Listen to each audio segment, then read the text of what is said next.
As we should, as we should. Yeah. So, first of all, good evening from Israel. Thank you for joining us. Good evening, ladies and gentlemen. I am pleased to welcome you to this historic evening as part of the lecture series of the Middle East Center in Israel. Tonight, we are hosting senior Saudi journalist Abdulaziz Alkhamis. This evening is initiated by the Jewish Muslim Studies Center Shorashim and supported by the Israeli Institute of Public Diplomacy and the Intel Group. Tonight's event will be accompanied by Hebrew subtitles, kindly provided by Karen or Paz. To view the subtitles, please press the captions button at the bottom of the screen. After the lectures, we will allow time for questions. We will תגיד את זה בעברית על הכתוביות, סליחה. Where is the button? הכתוביות נמצאות, למטה יש את הפאנל התחתון, יש שם show captions, אפשר לבחור שם. אין את זה, איפה זה נמצא? אני לא רואה את זה. ננסה להסביר לך בצ'אט. captions. Captions, okay. We will begin with opening remarks from Amir Tadhor, the chairman of the Jewish Muslim Study Center Shorashim, who initiated this evening. Thank you, Amir. The microphone is yours. Thank you, Tom. Abdulaziz, my friend. Hi. It's so good to see you with us. Thank you for this opportunity. We've been meeting for almost 2 years by now. You are a very, very respected guest in Israel. Thank you. You always give a guest lecture in Herzliya meeting, in the Herzliya Convention, and it's a great honor and a great pleasure to have you as our guest today. Thank you. You're one of the leading journalists in Saudi Arabia. You have a very broad overview of the events in the Arab world at large, and we're looking forward to hear from you. We talked in advance, and we thought that it would be a good idea that you start by expressing your view and the view of Saudi Arabia at large about the aftermath of the war that is going on right now. How will the Middle East reality change as a result of the war? We also would like very much to hear from you about the future relations between Israel and Saudi Arabia. What are the prospects of normalization in these relations? We'd be very, very curious to hear your view about the Sunni Shiite debate and what has changed in that debate. After all, the proxies, Hamas and Hezbollah, lost their leadership in the last few days, a week or two. That's something very dramatic. Does this affect the debate between Sunni and Shia in the Arab world in any way, and especially in your country? And lastly, we also mentioned that it would be very interesting for us to understand better the relations between Saudi Arabia and Iran. And one more last question. We thought maybe you can give something between an overview and a prophecy. How will the Middle East look like, in your view, in half a century from now, in 50 years from now? Thank you very much, Abdulaziz. Take half an hour. If you need some more, that's fine. We're very, very curious to hear every one of your words and observations. And after that, we'll expect questions and dialogue. Thank you very much. I'm trying to not take half an hour because always I love as a journalist and media man I love dialogue. I love to understand your views and what you think about it, especially. And we are Saudis and Israeli, and together now we try to understand what's happening and try to solve the problems and try to have a solution for a long conflict. And we know exactly what's the problem, especially the escalating now and after 7 October and 7 October exactly. Itself, it's meaning a lot for us because not for Israeli only. It's meaning when we go to the peace, when we start talking about the peace with Israel, Saudi Arabia and Israel, 7 October happened because the Iranian, they don't like it. And we try to explain to our people, especially the people they affected of the Muslim Brotherhood narrative and those countries who think always Israel is a criminal and Hamas is the victim, and we are they accuse us because we're not helping Hamas or Hezbollah in this war. They accused us on a daily basis in their media and the Iranian media. We are the Arabs who not helping their brothers. But we know exactly what happened in 7 October is a trap, and it's a kind of a game, a play. They want us to stop our talk with Israel. They want to stop the peace process between Saudi Arabia and Israel. That process is reaching a good step and good kind of dialogue. And through the American, we going forward. And they have many goals when they using 7 October. First of all, they stop the peace process. Second, they stop the comeback of Saudi Arabia to a very strong relation with America, and especially in a military and nuclear and a lot of kind of. And sometimes I think about it as a Chinese-Iranian goal, 7 October. Sometimes I think about it as a kind of, okay, it's conspiracy, but we know Iran behind this, but who is benefit from stopping the process between peace process between Saudi Arabia and Israel? Those and the relation is not going forward with America again, and we know there is a frozen relation between Saudi Arabia and America from Obama time until now. I think even Israel, they have the same problem with the American administration, especially with Democrats. What we think, and the good thing, our country, the Saudi Arabian authority, especially the foreign affairs leaders, they not stop talk about the peace. With Israel, they said, okay, but there is two-state solution, and we know exactly two-state solution we can reach it. Even there is a lot of Israeli and they believe in it as a solution. Okay, but after 7 October, this one affected by the anger of the Israeli, but we know this is the end of the if we want a peace in the region. But let us come back about many points of when you describe the problem as Sunni, Shi'i, and Jewish. I think it's a war between the justice and those criminals. It's a war not between religions. It's between those extremists. They use the religion. We know Iran and Muslim Brotherhood, Hamas and Hezbollah and Houthi and those in Iraq.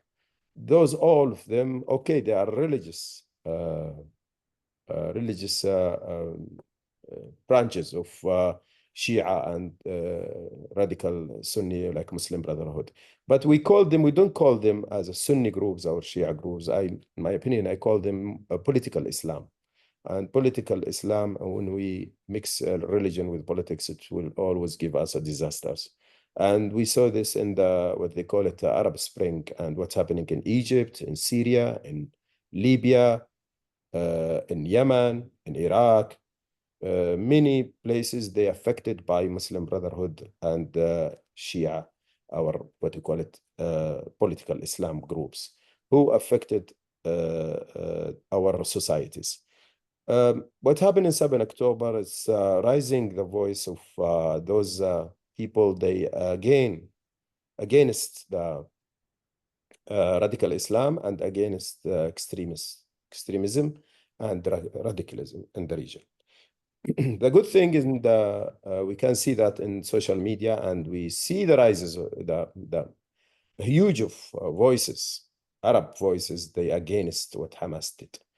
And this is first time. And when we remember in 2006, when what's happened between Hezbollah and Israel and other problems between and conflict between Hamas and Israel, always there is a, we call it 99% of people in Arab world with Hamas or with Hezbollah. But now in this war, if we can observe and monitor and analyze the social media and public opinion, we found a lot of voices against Hamas and Hezbollah. And they say Israel in a defense situation, or they said, okay, Israel, they are good because they killed Hassan Nasrallah and they killed Sinwar.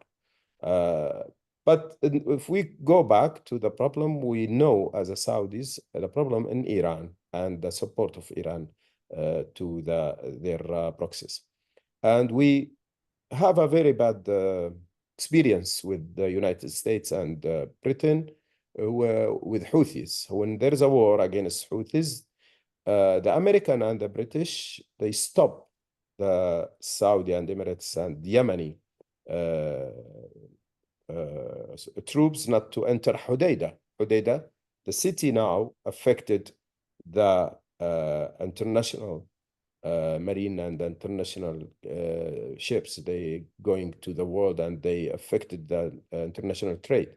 And we told them before, the Saudis told them, the American, that if we not control Hodeidah, we will let the Houthis control the Red Sea, and they control Bab al-Mandab. But the American, they threatened the Saudis to use United Nations and Security Council to issue order to stop the troops of Yemeni and Saudi Emirates to go inside Hodeidah and liberate Hodeidah. And now the punishment, and now what's happened in the region.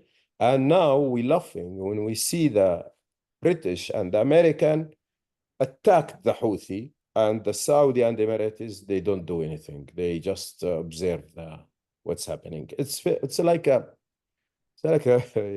theater, you know.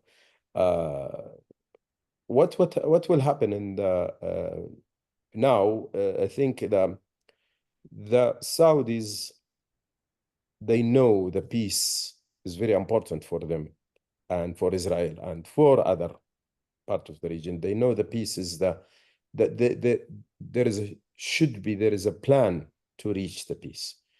This is very important for our future, not only for the Israeli and Palestinian future, even for our future. If we want prosperity and economy and our projects and our cooperate in the region with Egypt and Jordan and with Israel and Palestine, to have a very good stable region, and to have a trade, and to have good project like Neum and other projects in the north, we need a peace. We need very secure Red Sea.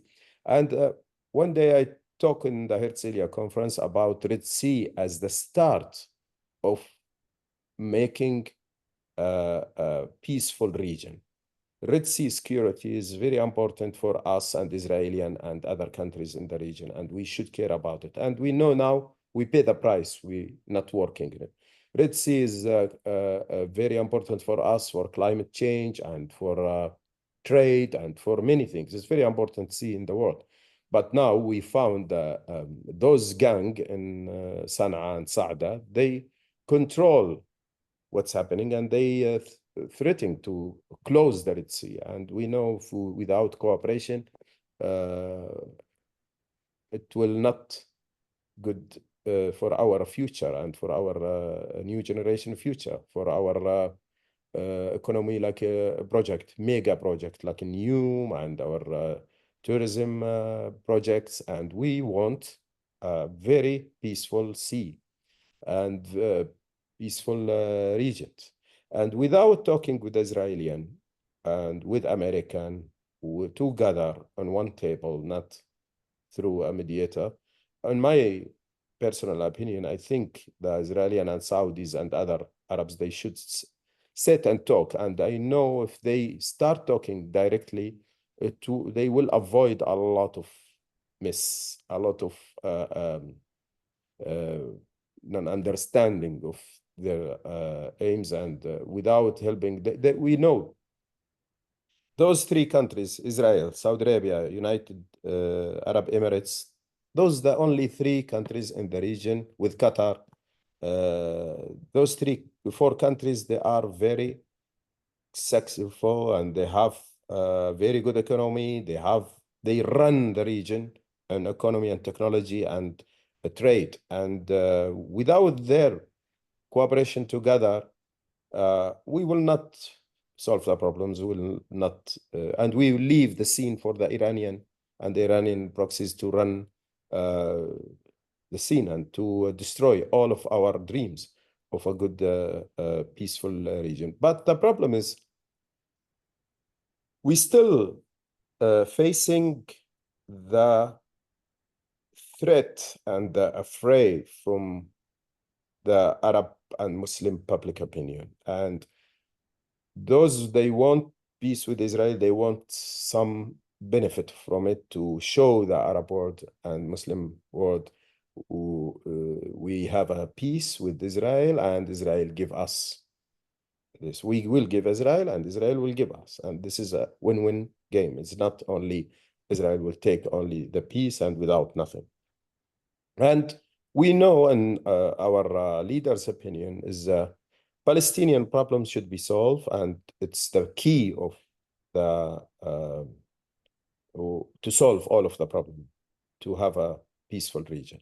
And without solving the Palestinian problem and give the Palestinian their rights, with confirm for the Israeli and their security and their rights. If we see, we should reach this one after this war finish, and we should process this one. And I think this is the will in many Arabic countries, especially Saudi Arabia, to have a full solution and to have the end of all of the problems. And without it, and we know exactly Iran, they're not happy. They use this conflict, and they have their dreams. And we know Khamenei have a dream to have the Islamic Shia empire. And we know it exactly when he talk about it in his books and in his speech. And he used Gaza, 7 October, and now Lebanon, to talk about it as the Iranian, they are the guarantee of the peace and guarantee of the rights of the region, but not the peace, because he's always behind the wars and the crimes. What good? The good, they Khamenei now in the middle of the war. And this is a very good step. When you bring Khamenei to face the truth and to face the fear of and the threat toward his country, it will let him go to talk and to have a deal. And we, the American, and we are afraid from the American to do it again, like what they did in Oman, when they went to have a deal with Iran without our knowledge, without taking our interest in their. We are allied, and we have worked when we were working with the American for 80 years in the region. But when the American, they went, especially Obama, to sign a deal with America, this is the start of the non-trust between the Saudis and not only the Saudis, the Gulf countries and the American government. And now they try to repair, the American administration try to repair the damage by using the peace and Israel-Saudi plan. But I think it will take time, and maybe it's not this department should be with other department, and people, they think if Trump coming, he will process it very fast, and the deal will be in hand. But I think the deal will be in the hand between Israel and Saudi Arabia with any department, especially if there is fair department thinking about the American interests. The other point, the Chinese, when they come to the region and they have the mediate between Saudi Arabia and Iran, and they did very good to have like a peace agreement between Iran and Saudi Arabia. And I think the message is coming to the American. That's why they forced the American to go faster to regain their power in the region, regain their what you call it, their ally, the Chinese try to attract them, to give them the technology without any problems, without any limitation. Try to we in the region, we want technology, we want to have a good economy, we want to have a good army, not to invade other countries, but to protect our country, because we know exactly the Iranian threat. But when we talk with the Iranian, it's not meaning we talking with the Iranian against Israel or against, we talk with the Iranian to know them very well and to tell them exactly the peace is the solution, and to try to have a link with them to limit their very bad activity toward us, toward our neighbors. But I think the Iranian, in my personal opinion, the Iranian still the same. They not change because there's a Khamenei. And even if the other one coming from the Malali, because the Malali, they have the same mentality. And the change with them, it's just depends what they feeling, their power. If they feeling they have a problem inside Iran, they start to give, to lower their estimate of power and estimate of expanding their power to other region. And we know what's happening in Gaza and Lebanon, showing those groups from the political Islam. Iran is not the real guarantee, or the real who can help them, who can cover them, who can protect them. No, Iran left them alone. And what happened now, if even with the talk or with the supply of money, the money is coming from Iraq, not from Iran. The oil is coming from Iraq, not from Iran. We know that. And we know Hezbollah have a lot of branches, even in Turkey and even in other Arab countries, our South American. They have a big money, our economy, hands or arms. And what we want now is just to finish the war, stop the Iranian proxies from threatening all of the countries in the region, Saudi Arabia, Arab countries, even in Israel. We don't want Hamas to come back. True, as a Saudi, I know Hamas is not good for Gaza people. And I know Hezbollah is damaged Lebanon. And we have very good connection with the Lebanese, and we know exactly as a people, they know Hezbollah is very bad for them. What I want to speak about it, it's just pieces will still in the table. And as the Saudi leaders, especially Minister of Foreign Affairs, when he said it, the peace plan on the table. But we need to solve the other problems, especially after 7 October. And I think because there is a lot of will, and we saw what happened in 7 October and what's happening now in Lebanon, Iran failed in their project or their plan to make a big mess, to make us forget something called peace. And we engage with them in the war against Israel and America. They failed, and this is why they are angry now, and their proxies angry about us and about UAE or other country, Arab countries, why we're not involved. Because we know exactly from the war 2006, when what's happening between Israel and Hezbollah, we said that, I remember King Abdullah said that, you don't ask us before you go to the war, you are responsible about the results. We are not sharing with you because you not share with us. If you ask us advice, we will tell you don't go. But why you come and regret now and you ask us to pay the price with you? And this is what happened with Hamas. When people, they come in, especially the American, come in to ask us to, why you not build Gaza? We engage in a plan, billions to put it in Gaza to build Gaza. We said, we don't destroy Gaza.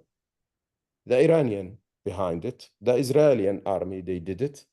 Let's the Iranian and the Israeli finish the job on their costs.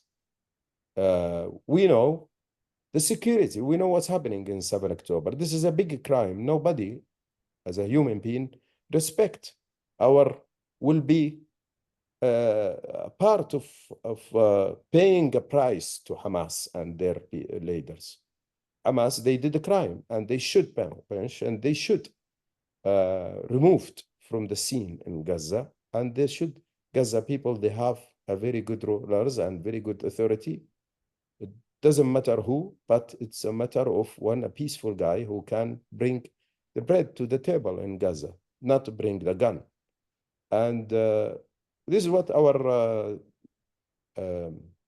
what we think about it. And when we go to the war in Yemen, they come in to punch us, the Western media and the Western governments. They said, why you invade Yemen? Why we liberate the third quarter of Yemen?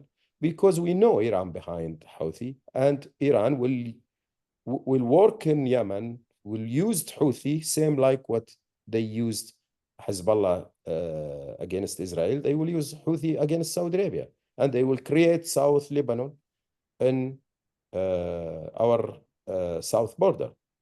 We know that, and we know we are not new in the political in the region. But what we believe in it, we believe in the peace in the region, and we believe in there should be a very long and what you call it, endless plan, and between Palestinian and Israeli and Arab, like Saudi Arabia, they will support and they will cooperate. Sorry if I talk a lot. No, it's fascinating. Can you hear me? Yeah. Abdulaziz, thank you so much. A ray of hope. Inshallah. It's so encouraging, and it's inspiring. Thank you so much personally for your help in preparing my trips to Saudi Arabia. Welcome anytime. Thank you very much for all my Israeli friends. This is a rare moment. As you can imagine, we have many more questions than we had half an hour ago. And you're to blame for that, because you really inspired and ignited that. And I also want to thank very much my friend Tom Wagner, who's the CEO of the Middle East Center. Thanks to his efforts, we were able to conduct such a beautiful meeting. Tom will go ahead and conduct the question and answers. Thank you so much again. It was inspiring. So first of all, we will start taking questions from the crowd. First, Rabbi Lavi, please. Hello, assalamu alaikum.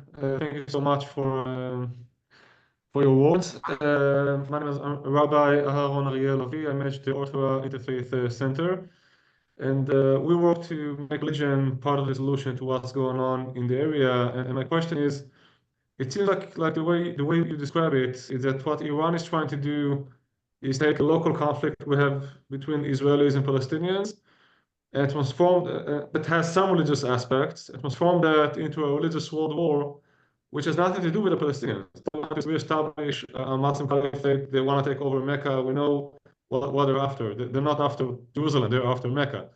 So they're your problem even more than they're our problem. I mean, they don't believe in Jerusalem. Of course, they don't care about the Palestinians. They have a different goal. They just use them. And obviously, religion is a very key part here of the problems. My question is, in what ways, from your perspective as a Saudi, from a Muslim perspective, in what ways can we make religion part of the solution? In what ways can we build bridges between rabbis and imams? We know Sheikh Lisa has made some very brave moves, such as going to Auschwitz, and other Saudi religious authorities.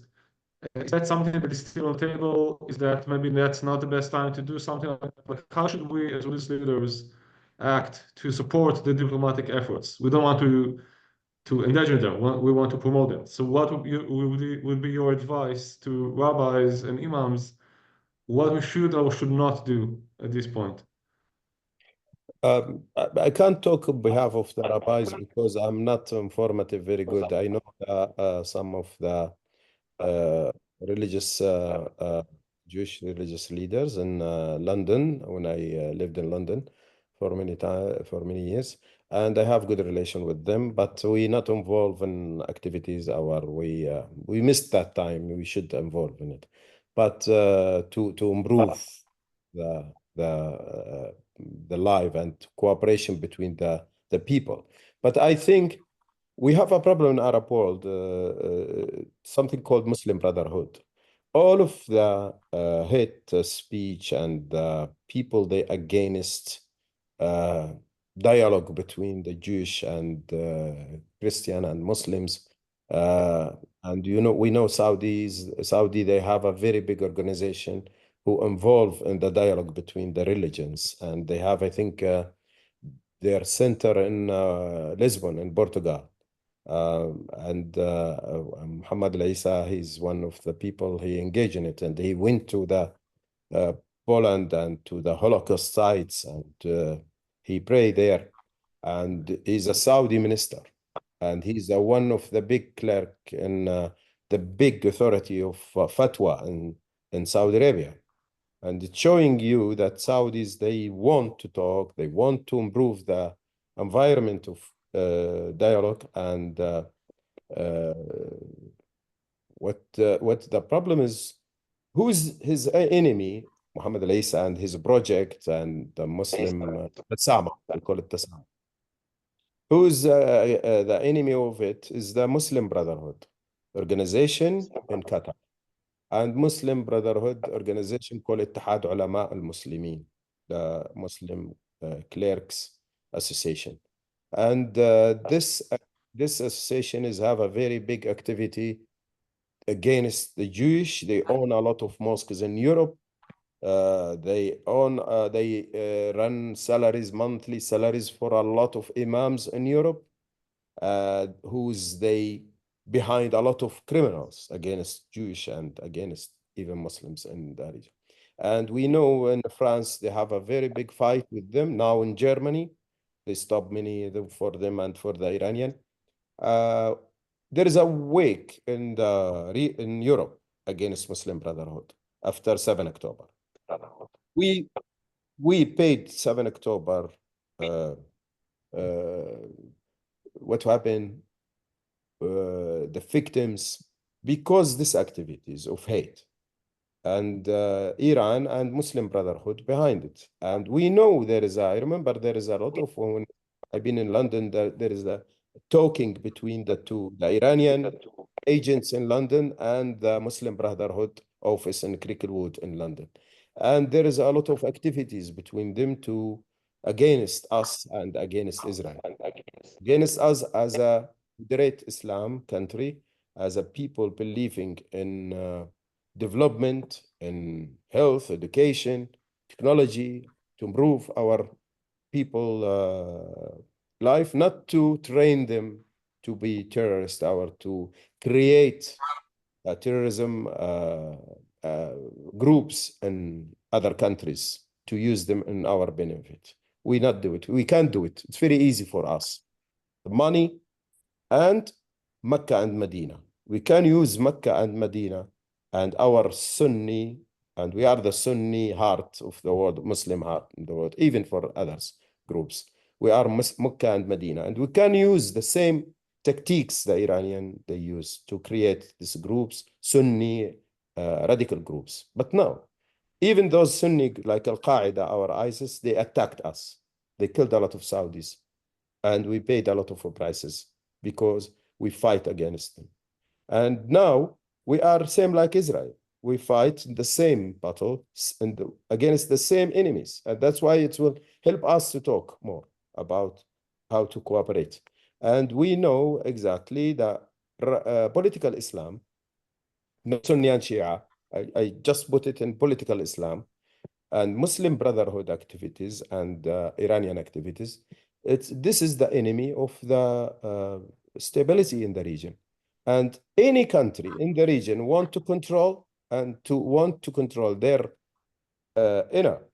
interior security and even the external security, they need to stop against and stand up against the Iranian and political Muslims or Islam, like Muslim Brotherhood.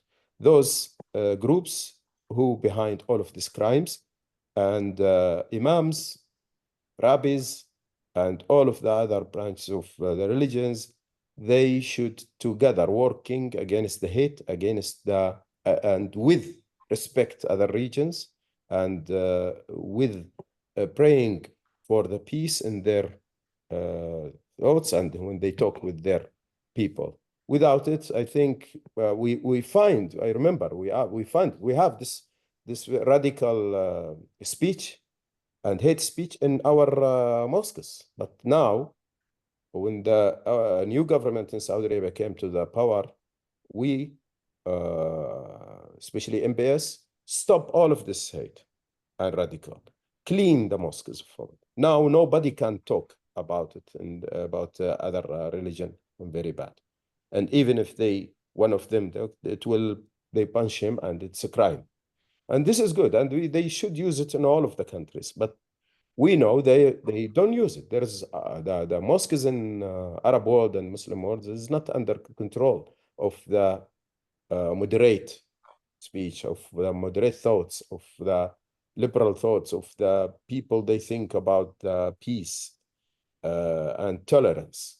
They always controlled by branch of Muslim Brotherhoods, Iranians, all of them, they finance them and they control the people in the mosques. And this is very strong tool. And that's why we face in the region all of these conflicts, because they found people to engage with them in the wars, because the non-tolerance and the hate speech in the mosques and the schools. If you not control the mosques and education and make it good for your people, you will end up those guys, they use those people for this speech, like Muslim Brotherhood, not just because against Israel or Jewish, it's against their governments. To control the people, they use them, they use Israel as a reason, they use Palestinian cause as a reason, but their eyes is not on the Jerusalem or in Palestine, their eyes on the ruler chair. They want to replace the governments. And we saw them in the Arab Spring, what they did. We saw them in Syria conflict, what they did. The first step to any government in the region, or any imam, or rabbi, or anyone, who to control the speech and control, not to become against the freedom of rights of the thoughts, but no, our freedom of speech. But the freedom of speech is not to let the criminals to control mosques and schools. And this is what we did it in Saudi Arabia. And that's why we are in Saudi Arabia and the United Emirates, we are the most stable society in Arab world, because we start from this one, and this one is give a lot of hope for our people. Thank you. Idan? Thank you. Unmute yourself, Idan.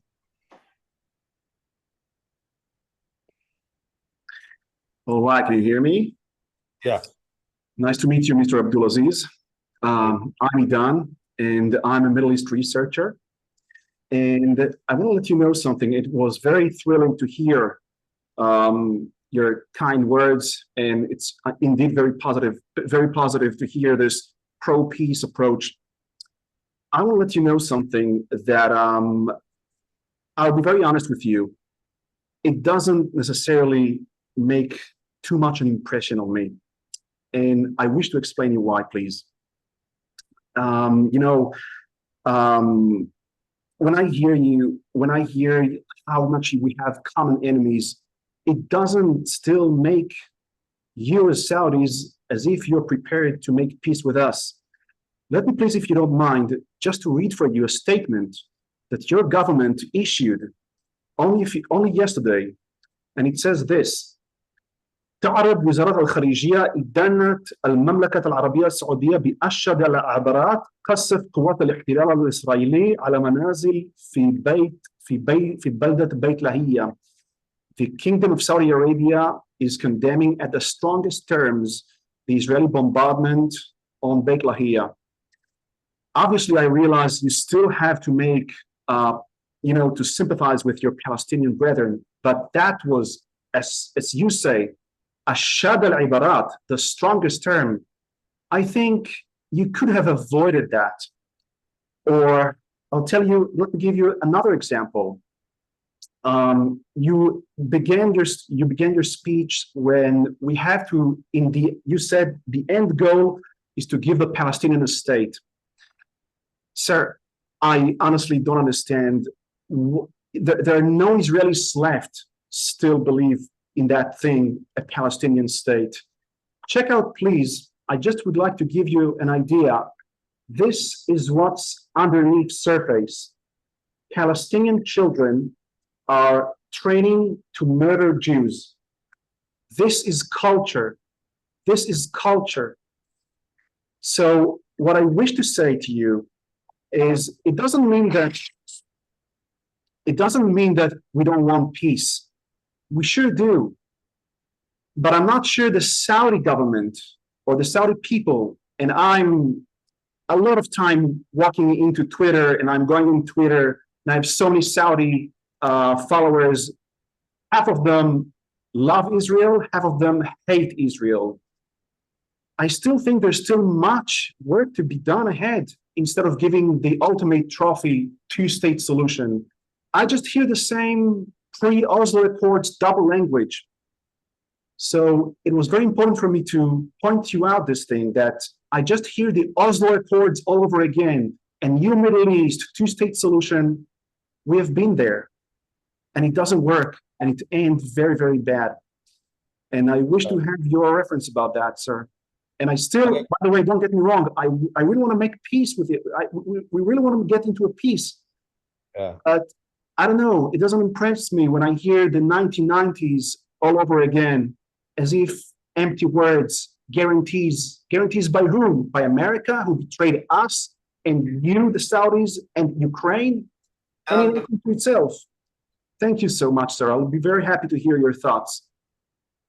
No, I respect your thought, and I respect the points you mentioned, and it's very important. And I myself, as a Saudi, I wrote one tweet in this after 7 October when the Arab leaders meet, or the foreign affairs ministers meet in Cairo, and I asked the question, why are they not condemn what happened in 7 October? Why they not mention Hamas as a criminal and Sinwar? I wrote it, and we know we wanted like, but you know the official authorities in our country and other Arab countries, they try to cope with the official statements from Arab League. But I know this is in my opinion, this is one of them, of those Arabic leaders. He should be outside this box and outside this silly box of always talking the same, condemn and against and blah blah, without going to the reason why they not condemn what Hezbollah did in 8 October, and why they condemn why Hezbollah engage. They know, they just, you know, the root cause is absolute hatred, haqed wa karahiyya to the Jews. That's just about it. and this is the problem, is how they, but let me tell you something. If you remember Anwar Sadat, what he did in Camp David, and he go alone to have a peace with Israel, okay? Let us go back to what his government and what his foreign affairs did before he went to Jerusalem and he visited Israel and have a peace with Israel. He always say the same what the Saudis say now. Everyone have the same, what they call it, script. But this is just official. They use it, and we're not happy with it. For me, I am not happy with it, because always I want the truth. I want when he talk. But this is politician, and this is what they do usually in Arab world. And when they went to the meetings in Arab World, the League or the others, some of them, they try just to say, okay, no, don't go far, don't go. But this is the problem. This is one of the problems. And this is other one, I believe in it. If you want to teach your new generation and teach your people to be tolerant and to know, to have a critical mind, you as a leader, our Minister of Foreign Affairs, our one of the authorities, you should start with yourself, and you start clean your script to be more honest, and to always tell your people what's happening. It's not only Israel attacking Lebanon or attacking Gaza. This is why there is a reason why you do not condemn the Hamas and Sinwar and what happened in 7 October. Why you not condemn Nasrallah and Hezbollah, and why they engage in the war, why they throw the missiles and rockets on the North Israel. They always come in to say no, because there is it's not start from 7 October, it's before, and it's a result of there is no rights for Palestinians. But I believe in Israel went with them to Oslo, Egypt went, and Jordan and UAE and Bahrain and Morocco. They have a peace with Israel, and there is something we can build on it, and we can go forward in it, not we go back. And we should, as a countries, we should have a good speech to our nation. But let me talk about Israel itself. Israel need to do something in their part. They need to explain to Arab world more, and to show their the truth to Arab world, and even to there is a lot of things they should have. When we know that Hamas and Hezbollah, they use civilians and the mosques and hospitals, and we know them, in fact, in the TVs and in front of us. But we blamed ourselves because we don't educate our people, to mention, we as an individual, we did it in the media and the social media. But our governments, they blamed because they not engage in the truth war, and to tell their people the facts. And Israel government, they should cover it very nicely, and they should tell people, they not come in and say, well, there is a civilian, but they should give the evidence, and they should have a very strong Arabic media in the region to show the truth to the people. Even if you can, they have a lot of channels like Makan and other TVs. But if you go to YouTube, you don't find them. You find Al Jazeera and the Muslim Brotherhood channels. If you have a channel with Arab speech, so if they speak in Arabic, very good. They are originally Arabs and they are Israelis and they talk about their life in Israel. We don't know until I go to Israel. When I went to Israel, I discovered there is another life and there is Arabs. They living in peace and they are creative and they engaging with their brothers, Jewish, to build the country, and they have their rights. Okay, they sometimes they have a they blame the government not to give them a lot, but at least there is Israel we don't know as Arabs. Even me, I have a big experience in the media.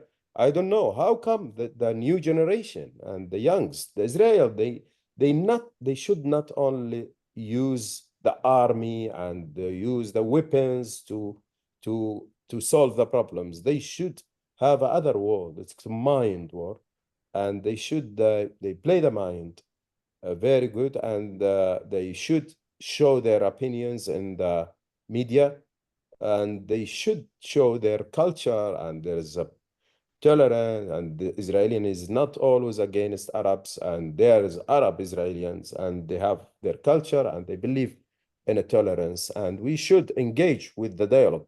The problem, I think, in the region, the dialogue between us is just only between government to government, and the solution is government to government, not between people to people. And to use media, especially, and the best thing, the media is not under control of our governments, not Israeli, not Arabs. The media, social media and other media, satellite, other things, it's controlled by us, and we choose what we want to see. And you see now, if you go to the social media, check how many followers for the Arabic speaker of Israeli army. You find 600,000, 99% of them Arabs. They follow him because they discovered something new, and they have the other opinion. The war is not only between using but weapons and fire only. The words is important. The culture is very important, and we not engage. When the Rabbi talk about the dialogue between Imam and what the Imam and Rabbi should do, it's just a part of the culture, and the culture is a huge parts. I think one of them religion, one of them many things, is even to use social media, TVs to engage in a very good dialogue. There is a lot of thirst, the Arab people thirst to understand Israel and why there is wars. And the only speech, our only talk, our only facts front of them, it's coming from Muslim Brotherhood or from their government or from Israeli army. It's not fair.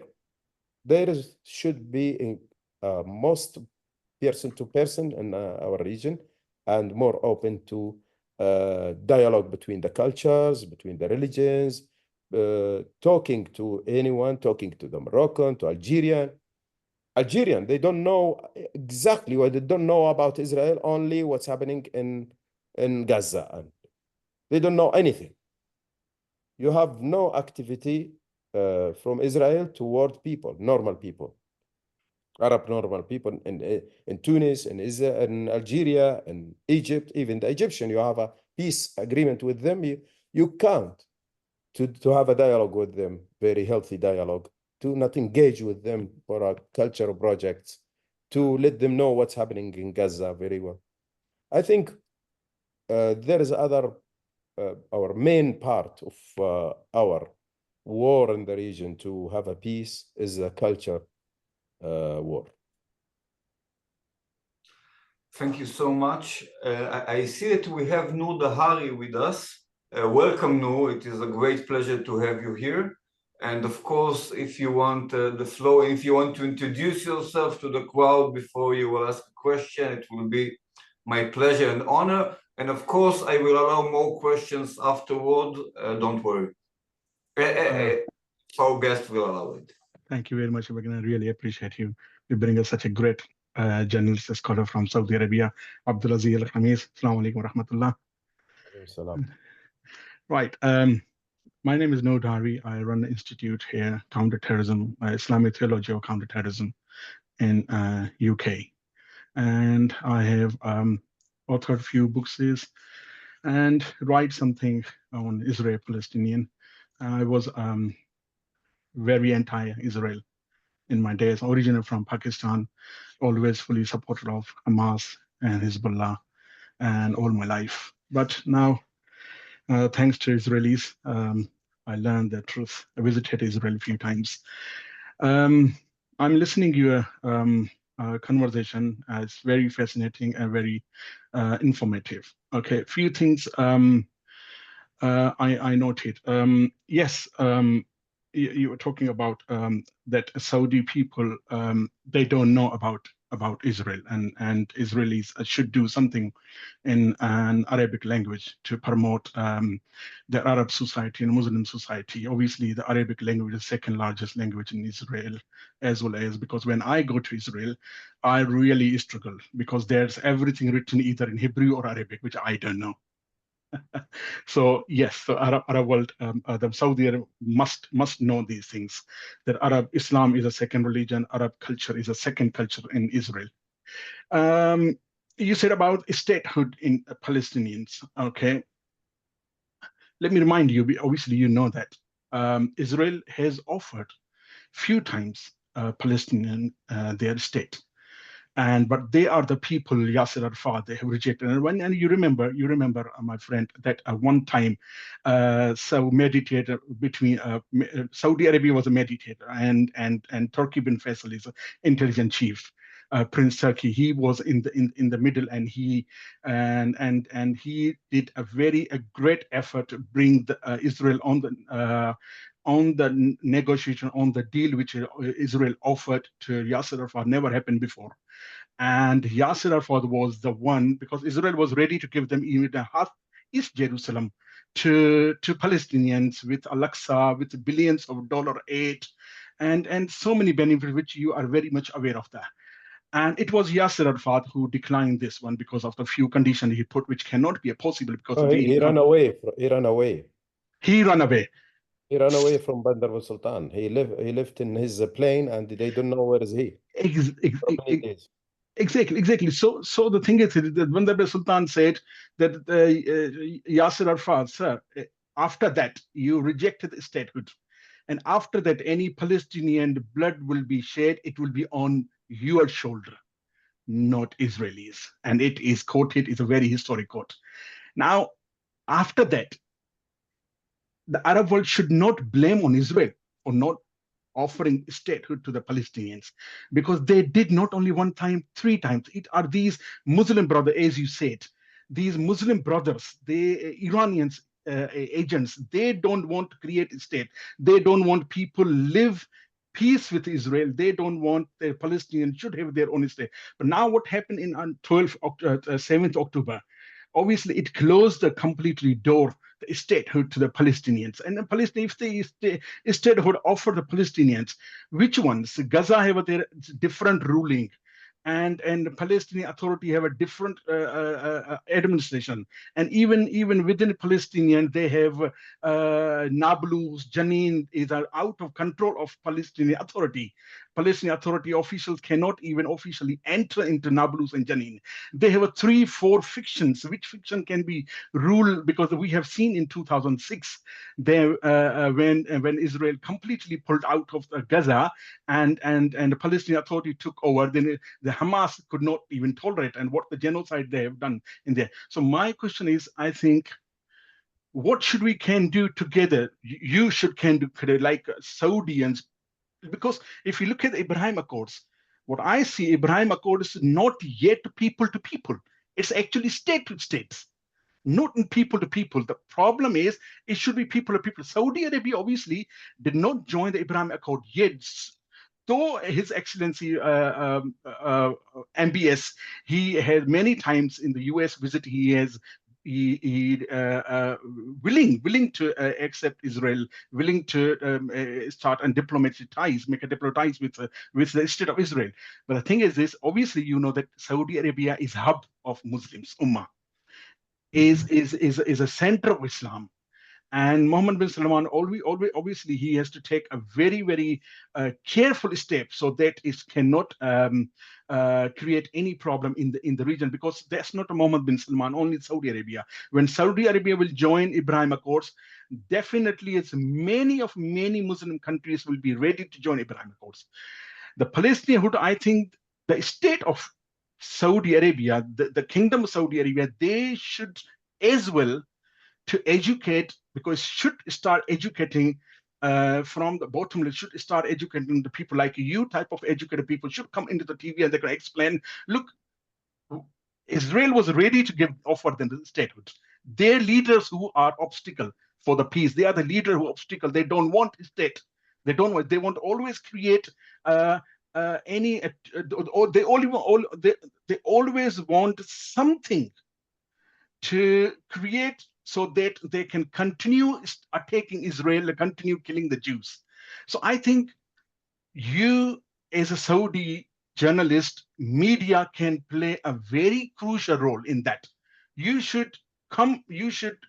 type of intellectual scholars who have visited in Israel, they should come into the media and promote, and actually not promote, tell the truth to the Saudians in Arabic language that yes, Israel is willing for the peace. Israel is always initiate take a step towards the peace, not even the Saudi Arabia, for Pakistanis as well, for Indonesia, for Malaysia, even they are not even against Lebanese people or Iranians people or the Palestinians. That's only the regimes. So my question was, I think that Saudi Arabian media, they should play a very crucial role in that as well. Thank you very much, sir. Thank you, Mr. Noor. I think it's the Saudi media is the most better or the best media in Arab world toward the peace in the region. They are not promoting the hate in their channels, and you know now the problem between one of the Saudi TV station is the #1 in Arab world called MBC, and Iraqi and Algerian government, who they stop their activities in their countries. And because this channel have a program, and they accused Hamas and Sinwar as criminals. And Saudi media is that, I think, in my opinion, they did the best to have it. And I know they did what they did because they reflect the regime thoughts. They are not talking, we have no full independence media in Saudi Arabia or in Arab world, no. But we are, if we compare us with other channels like Al Jazeera or the others, you find us the one who always not in the middle. We are against the criminals and political Islam like Muslim Brotherhood and the Iranian. And we did our best to, and me, myself, I've been to Israel 4 times, and I publish many articles, and I have a lot of dialogue in the X, and I tweets a lot about Israel, and I've been to what you call it, the place they collect the armies from Hamas and after 7 October, and I show the people the Iranian weapons who supplied Hamas, and other activities we did not to satisfy the Israeli. We did it, and we do it to satisfy ourselves and our thoughts. And we know that I'm not alone.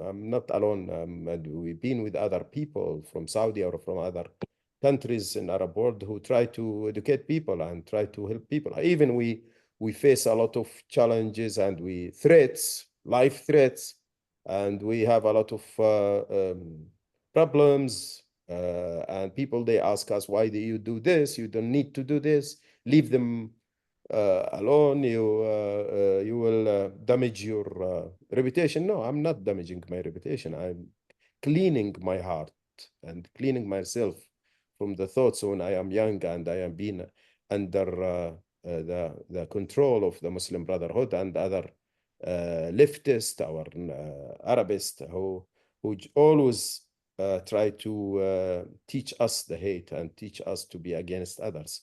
We believe in working in a peace, and I think even the Saudi authority, even if they have some statements against the war, against the killing, but in the end, we know exactly they will, there is a peace plan and it will happen today or tomorrow, after tomorrow, after 1 week, after 1 year. It will happen. This is the end. This is the end. And all of the people in the region and even the governments, they bother. And okay, we know they use the Palestinian cause, the government and the political parties in the region. They use Palestinian cause to justify themselves toward the public opinion. But we know, again, the public opinion is created by the education who run by the governments, and it's a mixed and it's a very complex problem. If we want the region to be clean and to believe in tolerance and we have a peace, we should start from education, media, and a lot of part, and especially the culture. And it's not just to start with the negotiation with them.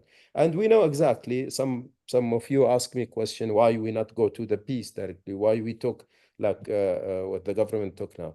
As I said, Anwar Sadat, he went to the peace after he been very hard and his speech full of hate against Israel. But when he discovered there is opportunity to have the peace, and it's good for his country, who will collapse, the economic collapse, and the Americans support him in that time, very good, and he's a brave man. He did it, and I think we still have a brave man in Arab world, and especially in Saudi Arabia. They will do it, nearly. Thank you. Okay, thank you. Karen. Hello, I am Karen. I'm a journalist from Dabar, an Israeli website. And I wanted to ask more. It's a bit related to the question that was asked before. I wanted to ask more about the public opinion in Saudi Arabia. How does it look today? What do most people understand and know about Israel, about the 7th of October? I suppose many people do watch Al Jazeera and other channels that are similar. What would they think if there would be an agreement between Israel and Arabia Saudi? Would they support this kind of relations? I'm asking also because I once saw a poll that was made in Saudi Arabia. I think more than 90% of people do not believe that Hamas did war crimes and they did not hurt civilians, and that more than 90% do not support relations with Israel.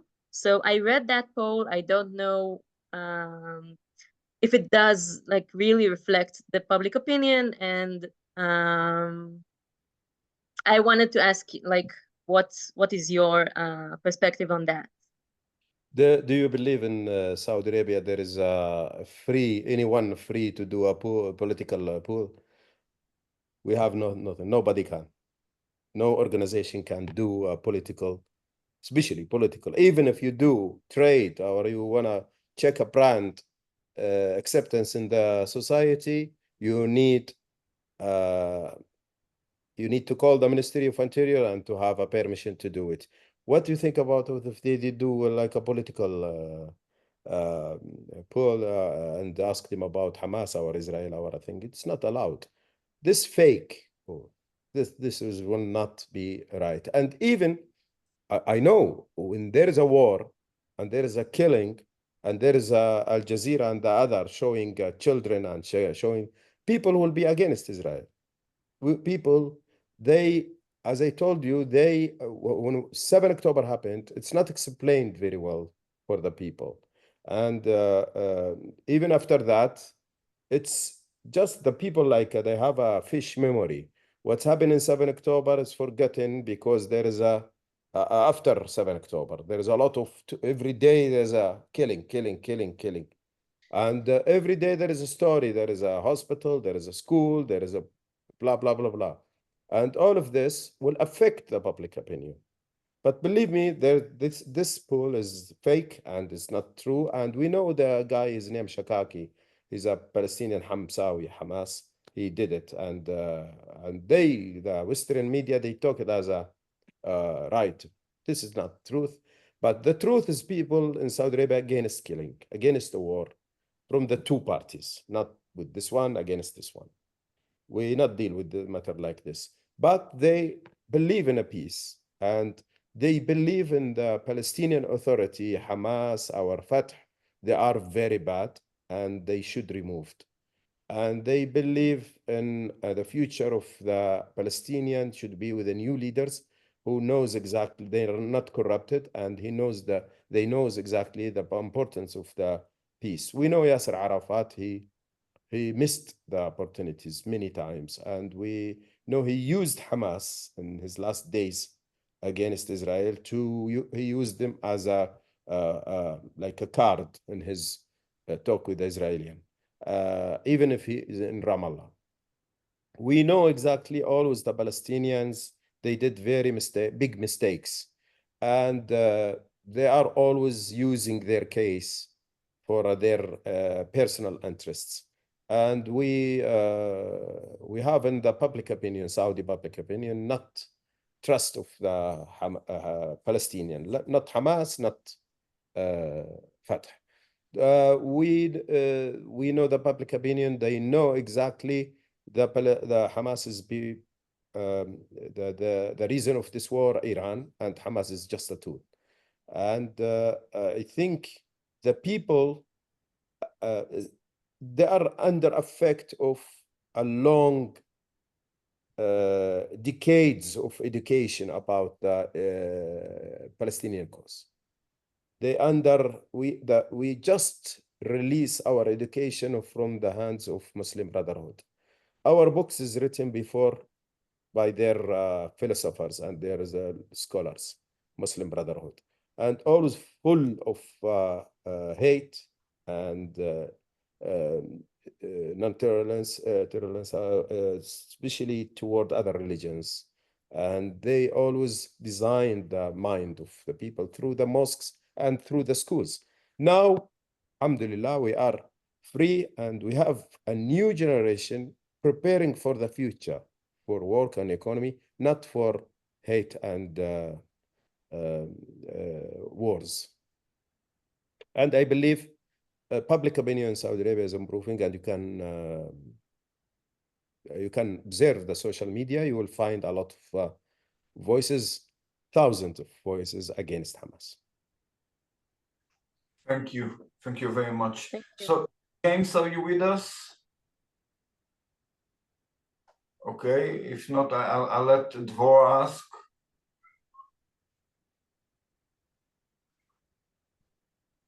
Hi, thank you for this program very much.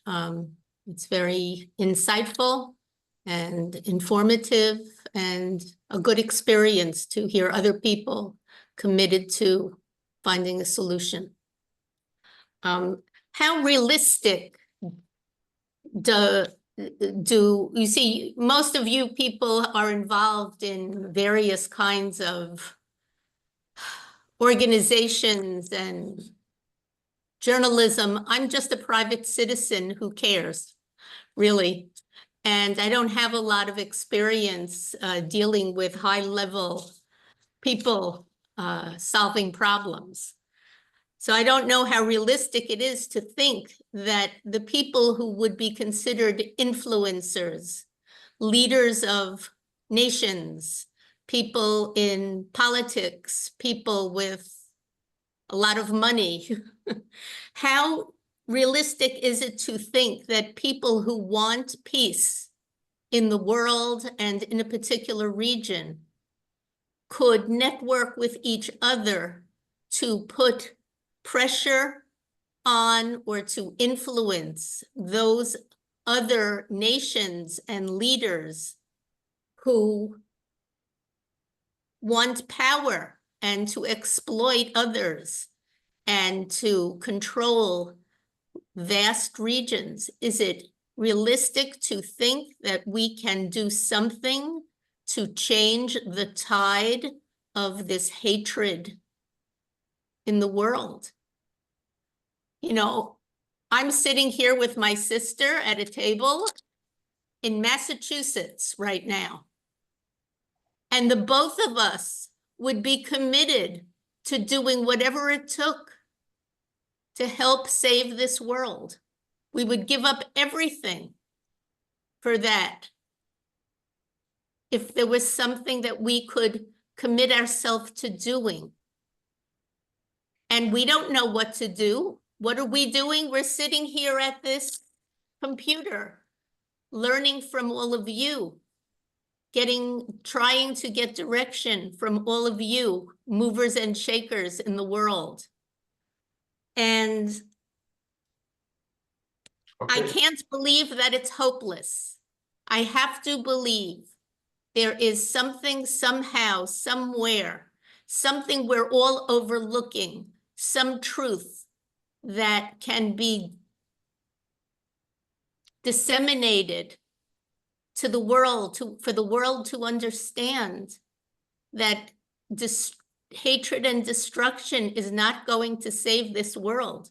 Eventually, it'll be rock'em sock'em robots, for those of you who remember the 1960s games that children used to play, until somebody kills everybody else and it's all over. You know? So thank you for listening, and we want to work for peace in the world. That's what we're doing here. Thank you. So you want to try to answer that? No, I leave it for you, Mr. Tom. I believe in the beautiful and good heart from the two ladies and what they want to do. I think it's to engage in the dialogue inside the computer. Your computer is not only computer just to reflect your thoughts only. It's just to engage and show your power of words to the tolerance and to the peace. And your input, it will be very important for us, all of us in the world. You know, on October 7th, a hatred has been released in the world. It's not only hatred against the Jews, it's hatred against the West. It depends on who you are and who you hate. But it was released that it's okay to express your hatred now. And now all the hatred is all over the place. Yes. We will try to turn the wheel, so to speak. Ronnie?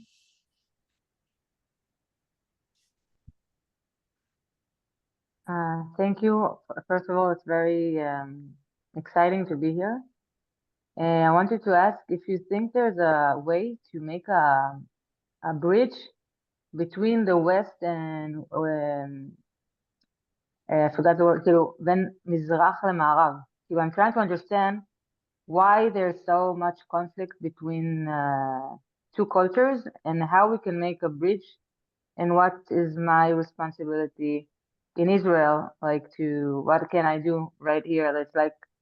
It's similar to the previous question, but I really want to understand what can I do right now in Israel to make sure that the extreme Muslim will not be the one who is heard more, and trying to understand if if in some way the Western is thinking that the only solution is two states and there is not a possibility in our states, what is the solution that all of us will feel like being seen?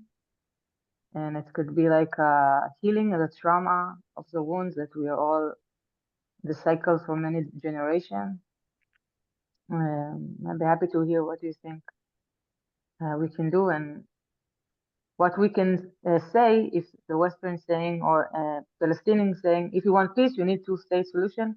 But if we are afraid or if we have a fear that if we'll do it, they want more, the extreme Muslim. So I'm trying to understand what is the solution. I will sharpen and I will add, what do you think or do you expect from Israelis to do to promote future of peace?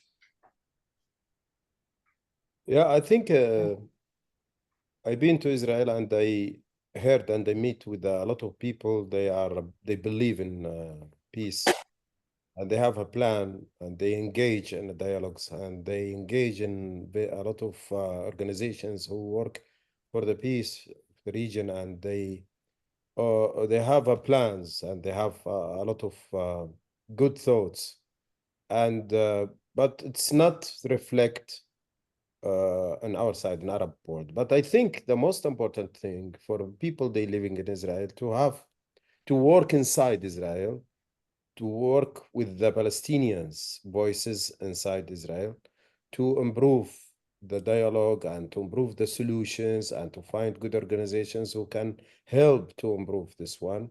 And I know it's very difficult. I know you can reach in the Arab countries more easier than you reach the inside Palestine. I know the hate and the problems inside, and there is a lot of problems. I saw many even Israeli and Arab films talking about the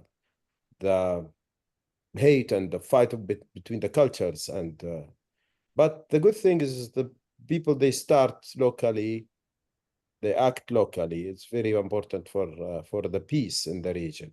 Other thing is to show their culture, the tolerance of their culture to the world, and to educate the world about the Jewish thoughts and Jewish culture and how they live together with Arabs in many cities and many villages, how they share the life, and how we understand there is, as Arabs from outside, there is other life in Israel. There is Arabs and the Israelis, they share a country.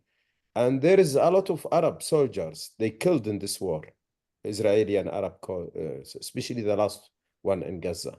He's the commander. He's the one the leader of the soldiers. He is Arabic guy. He's from, I think, Derzi guy. But it's meaning a lot for us. People start in this war. The people, local people, they try to educate themselves. Oh, there is Arabs fighting in the Israeli army. What's the meaning of this? The meaning Israel is not a real, what they call it, especially the Israeli army is not Jewish army. There is a lot of Arabs, Druze. I meet with some of them. There is a Christian, Jewish, Muslims. It's a nation, diversity. It's a nation should show their culture to the world, and especially to Arabs, to let them understand it's a country, the Middle Eastern country, same like any country, same like Lebanon, same like Syria, Jordan. There is a Christian, there is a Muslims, there is Sunni, there is Shia, there is others, and they should have a solution to live together, not to hate each other and to fight. And the other thing, important thing, how come I fight the Jewish guy, but I live with the other Christian, our Dorzi, our other religion? It's meaning I should accept the Jews and the Jews, especially we don't educate enough in Arab world about what happening in the 60s and the 50s when the huge number, hundreds of thousands of Jewish they left our countries. We have no memory about this. We have no culture output, books or films. All of what we have, what the Jewish and the Western, the Holocaust and the other thing, we know this is very important, but we as a Middle Eastern and Arab Muslim world and North Africa, we have our experience of living together. I don't have any content showing the Moroccan Jewish experience in Morocco and how they live until now in a peaceful environment. Why it's not happening in Iraq, or in Lebanon, or in Egypt, or in other in Israel. And this is very important if we have try to let our people to understand Jewish and not only came from East Europe, they came from our country and they have their experience and they have their problems and we know Al-Farhud in Iraq, we know, but we don't, that the new generation, especially even though there's some people in my age, they don't understand what's happening in Iraq. How 400,000 of Iraqi Jewish, they left Iraq. They lived in a very good environment. They have a very good business, a good life, and they came to Israel very poor, without money because their money gone. And we have the same experience in Algeria, Libya, Egypt, Syria, and Yemen. We need to study this. We understand the Jewish people is a part of the region, the culture of the region. It's not a story of 2,000 year and off cut. No, it's continuous. From 2,000, 3,000, 4,000 years, they are in the region, within the region. Just they have a country called Israel. Same like the Lebanon, when they have a country. Lebanon, they have a country because it's a Christian country. When the French, they start design it.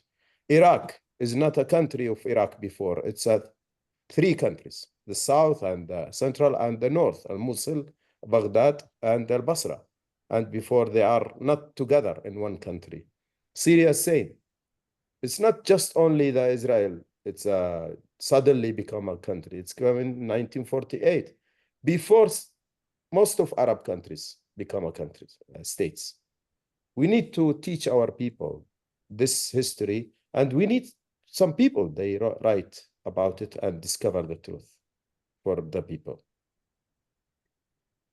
Thank you so much. Karen? Okay, סליחה שזה לא יהיה מתורגם, אני צריכה לדבר. Hi, thank you for your words. I wanted to ask something. I'm on Facebook, okay, and I am engaged in all kinds of international forums. And when I try to tell a story of Israel, there's a wall of hatred and disbelief.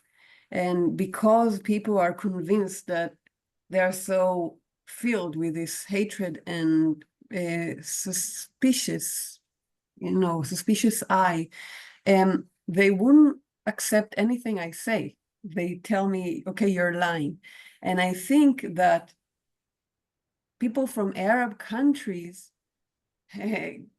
have a better ability to reach the people and tell them the truth about Israel than Israelis themselves.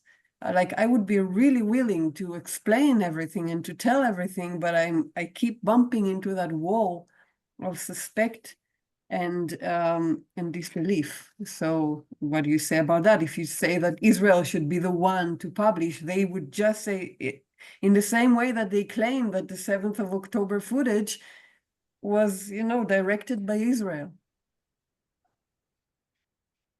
I think the answer is very simple. From my experience in Twitter, X, I start from the beginning, talk about peace and tolerance, about engage in the region with Israel and with the Israeli people to have a peaceful environment, peaceful region. And always I found a lot of voices against me, shouting at me as a Zionist, Arab Zionist, what they call us. And there is a lot of accusing and threats and others. And I I ignore all of this. And I found the number of followers is rising because people, they want to know, they want to understand. You will find a lot of people, they shouting and they always writing against you and they called you very bad names and others.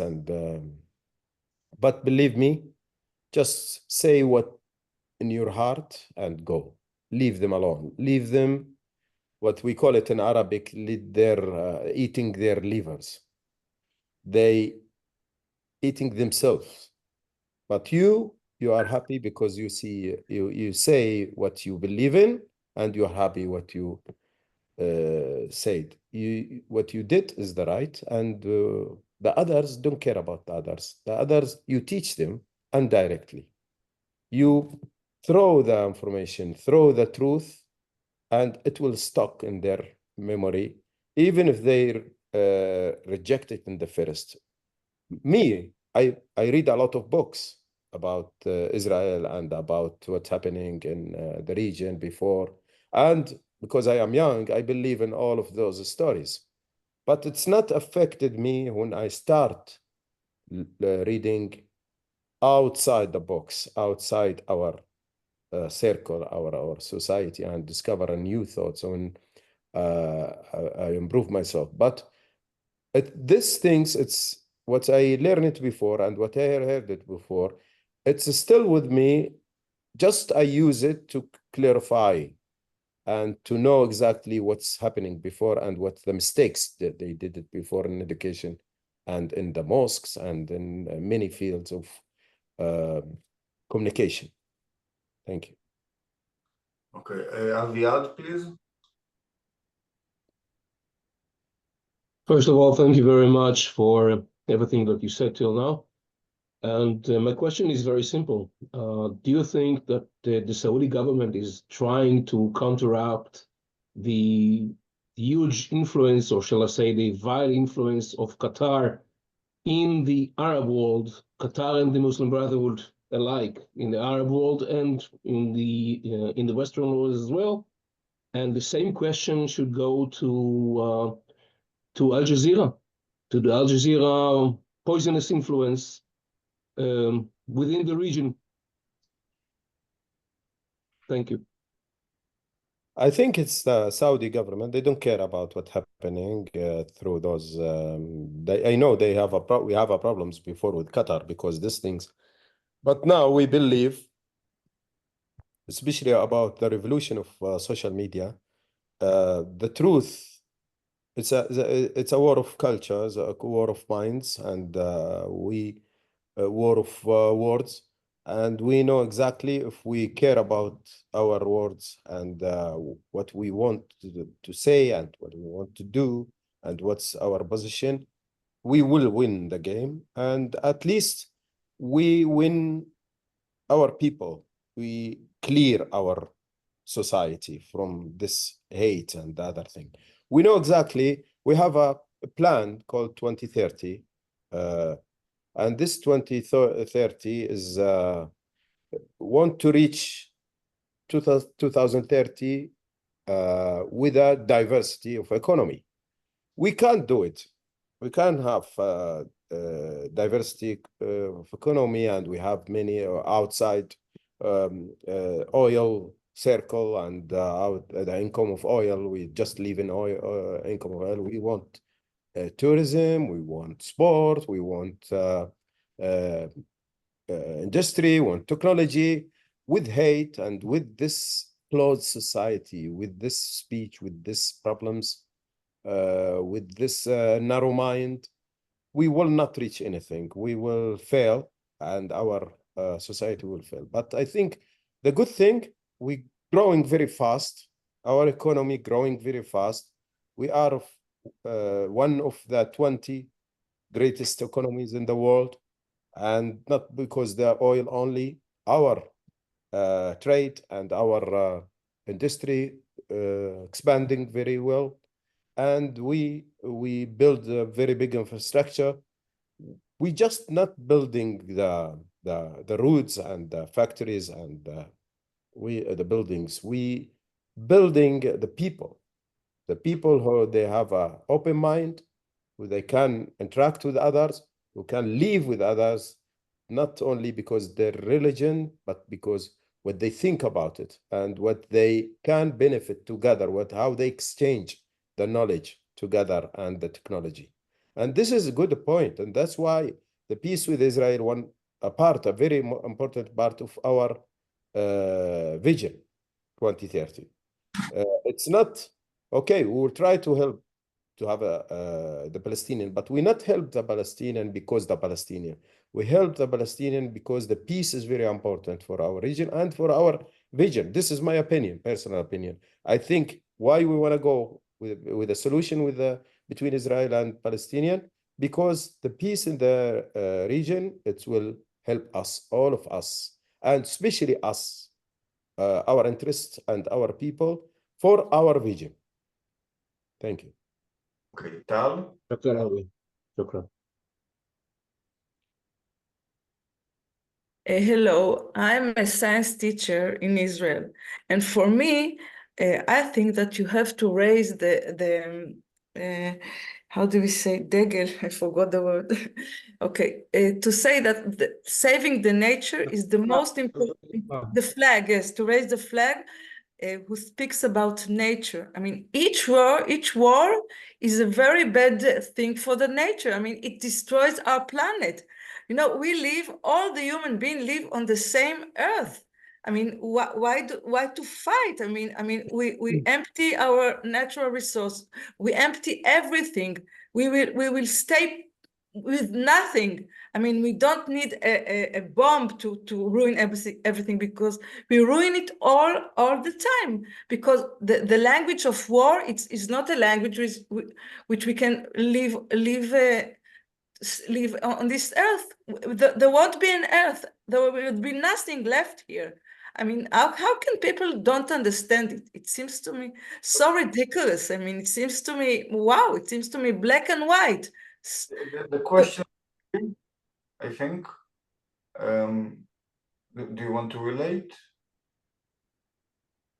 For me, I think what happened in Red Sea and what the disaster will continue if there is oil spoil in the Red Sea will affect all of us in the region. But Yeah, it's not only oil, it's air pollution. Very, very important too. But those guys, they fighting each other. They don't care about environment. The environment is the last thing they think about it. They think about their interests, their Malali in Tehran, their radical thoughts. They don't care. They don't care about a human being who put bombs and weapons inside his house, inside his mosque, inside his hospital. We saw it now. We thought, okay, Hamas is very, Sinwar is a crazy guy. But now Hezbollah, same what they did. They don't care about a human being. How they care about the fish or about plant. Okay, so we have some more questions from the crowd, from people who haven't asked yet. So I want specifically one which I think is very interesting. So the question, I will summarize it. Is it a possible scenario to your eyes, a normalization between Saudi Arabia and Israel without USA involvement? Because we see that, as you stated, the Americans are not too reliable as regional partners in these days, and it's maybe probable that Saudi Arabia and Israel together can, of course, after the war ends and some actions are taken, maybe it's probable that Saudi Arabia and Israel can have some sort of normalization even without the American sponsorship. I am one of the people who believe 1-1, and the two parties, especially who they have a problem together or they want to do something together, they deal it together without any mediator. I know exactly the problem always with the people they come to mediate, especially if I believe in America, but sometimes I found the American they not solve it very fast. And the other thing, the problem is those guys in the region, especially Arabs, they don't want to go to direct without have any what do you call it, guarantee. They don't want to give the Israeli and the privilege of talking with them directly. I know, in my opinion, this is a mistake. And I believe, as I said before, we are in the same region, we share the same enemies, we share the same interests, and we have a lot of opportunities to work together, and we need to sit together to talk directly without any mediators. I believe in that, and I think even if the American, they will do a lot to have, I think they will have it to satisfy their ballots and their campaigns, political campaigns. And we know exactly they are with Yasser Arafat and with Rabin and Camp David and with Clinton.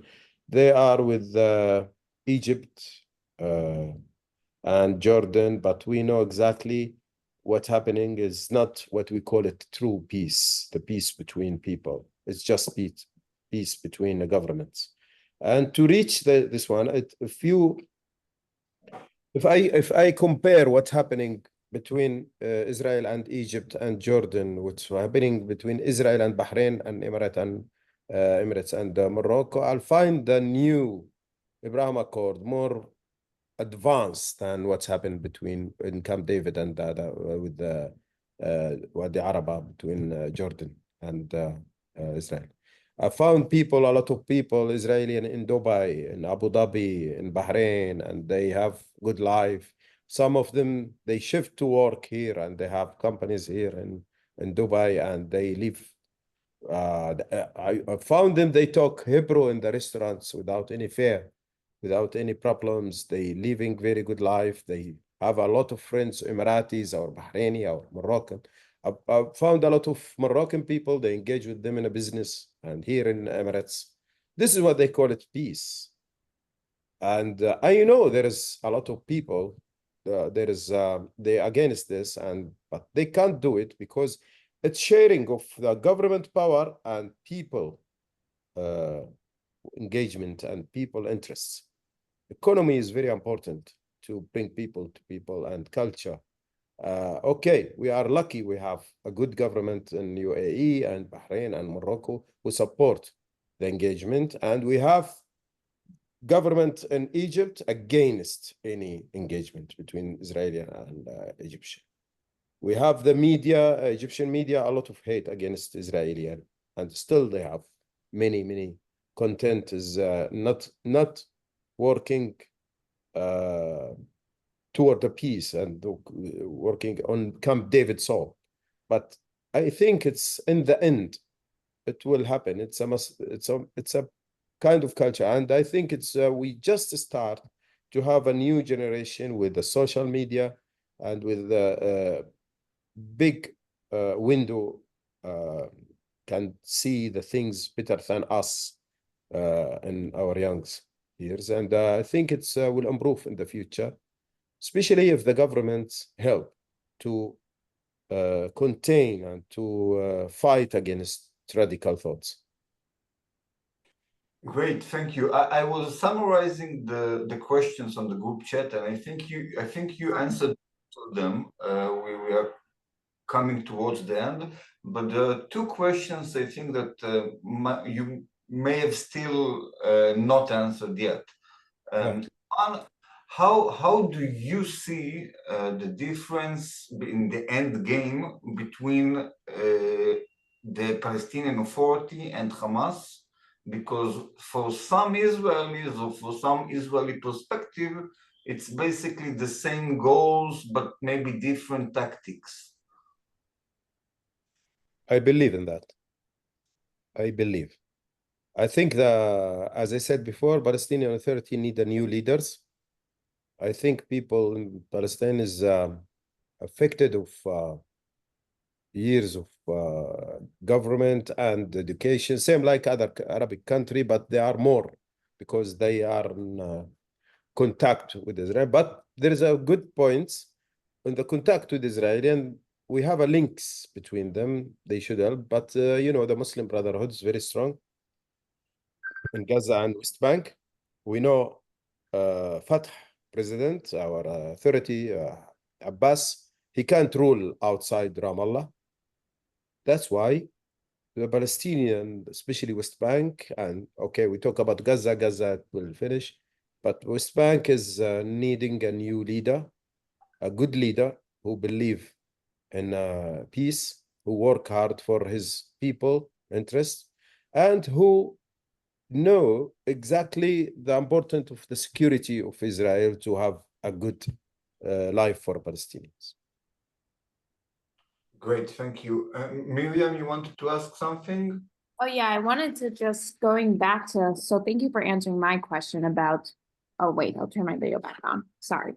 Shukran jazilan for answering my question about the possibility of a peace without America. But I actually wanted to just a follow up on that. My question was very much specific. My question was specifically about, I guess I understand the importance of people to people piece, and that's something that I very much agree is extremely important, but I was asking more on a government to government level due to our shared Israel and is talking from an Israeli perspective. I'm in Israel now.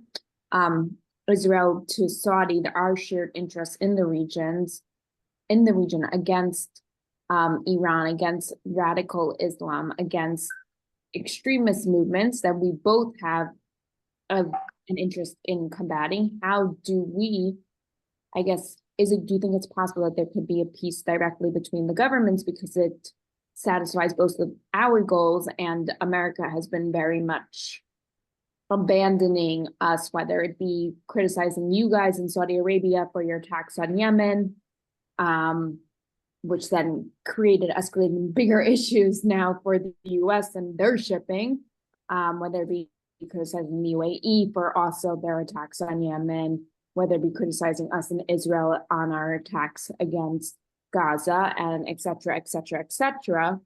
So do you think we could come directly to each other and create that peace, at least through our governments? I think I can't see there is any movement to be one-to-one, and Israel and Saudi will have sit in the table together without the American. Because I think there is no plan and there is no dialogue between the two countries rightly. And I think the two countries, maybe they use the American mediation. They want something from the American. Everyone want a price, interests. And the American, they can deliver a lot for the Israeli and for the Saudis. And why they not benefit from this to use the American for their for the sake of their interests? We know Saudi, they want a nuclear program, and they want army, good weapons, and very advanced. They want to have a very good covering of same like the Israeli against the Iranian threat. They want to have a defense deal with the American better than before, and they want, before all of this, the trust. They lost it through Obama time. And Israelis, they want a lot, same. They want the price and the cost of this deal. But we know 7 October destroy all of the stocks.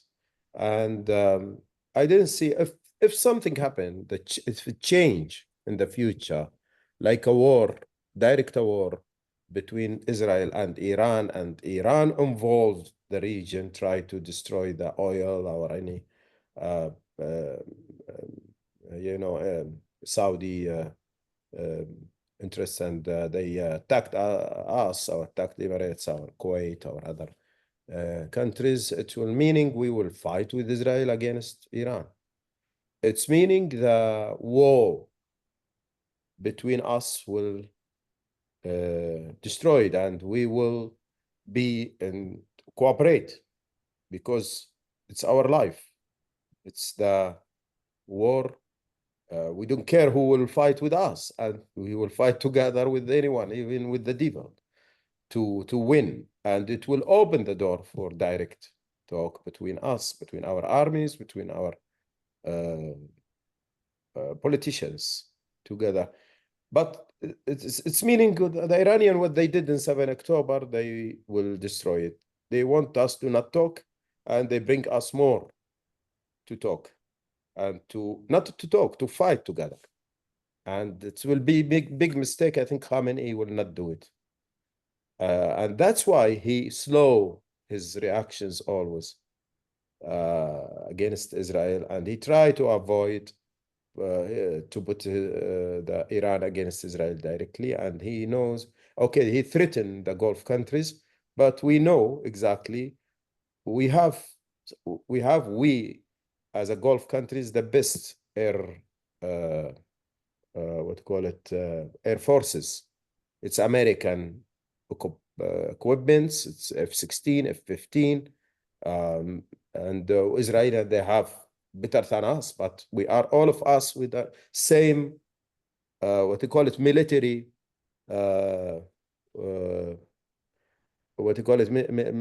military course, or the same mentality. Our military people, they train in America. Our military equipment American, and we have cooperating with American armies and forces in the region.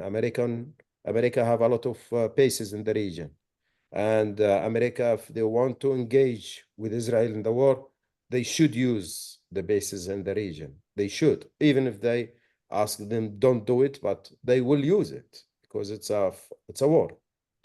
There is many things which maybe happen. It will happen, and it will change all of the course. It will change all of the scene. We will see something new. We don't want a war, and even the Israelis, they don't want a war with Iran. But we know exactly if they don't have a solution with this regime. Only the war is a solution. They can't talk. Even we talk with them now, as the Saudis, but they don't do anything good. They don't improve their activities in the region. They don't stop financing Houthi and others. They engage in the war because they want. We want a peace with all of the countries: Israel, Turkey, Iran, and us together. Even with Bashar al-Assad, we want to open hand with Bashar al-Assad to satisfy the region and to have solutions for the problems in the region, because we can't remove Bashar, we can't remove Iran, we can't go to the war with Israel to build a Palestinian country. We can't solve any. We're not the country who are responsible about the region. We are not the USA. We are as the police of the region. No, we need to live in a peace with all of the countries. We don't want to have an enemy. But if we want to go to the war, we will go to the war. We will defend ourselves, like what we did in Yemen. We did in Yemen. If we lift Yemen for the Houthi, think about it. Yemen, Houthi, Iran will take all of this from Oman to the Red Sea. Thank you. Thank you very much. We have to end now. Amir will say a few words before we will end. But I would like to ask you a last informative question, a quick one, but a very meaningful one, I think. To your estimation, of course, because I don't expect that you would have a crystal ball, if or when we will end the negotiations and sign the agreement of normalization between Israel and Saudi Arabia, which Arab countries would you expect to follow in the foreseeable future? who left, I think, in Arab world. Hopefully we found ourselves, we are the only country from the, what you call it, محور الاعتدال, the one in the middle. We are the only one country left. All of the country go to the peace with Israel, and other countries against Israel with Iran. Nobody. I think other Muslim countries like Pakistan, Indonesia, maybe. But Arabic country, even if we talk about Tunis, they have a very crazy president. He always dreaming about Palestine in his sleeping, and he have many speeches like Salahuddin. And other countries, what in Sudan, they have problems. Lebanon occupied by Iranian. Syria, we know Israel, Syria, what's happening. Iraq occupied by Iranian. Maybe Oman, Kuwait now with the new ruler is more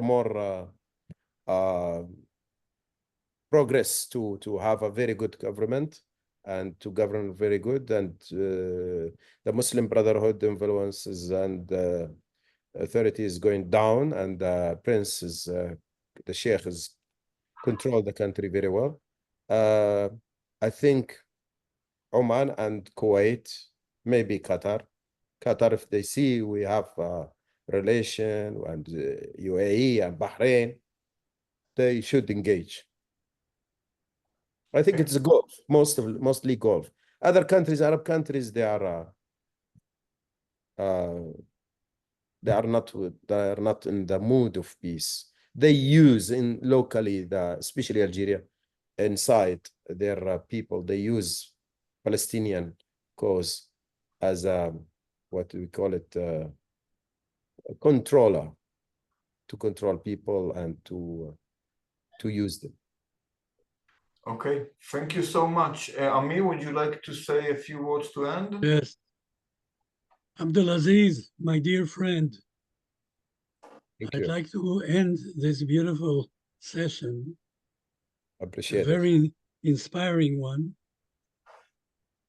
with a concluding remark on the practical scene on the ground. You talked about the importance of people to people talking to people, so that when we have a peace, it's not only Salam al-Malik, the peace of the king, but between the people. That's exactly the point that is so missing. I want to share with you that I talk with Palestinians every day, with very dear Palestinian friends and partners. Many of the people here in this forum do the same. I personally have been doing that for 40 years by now.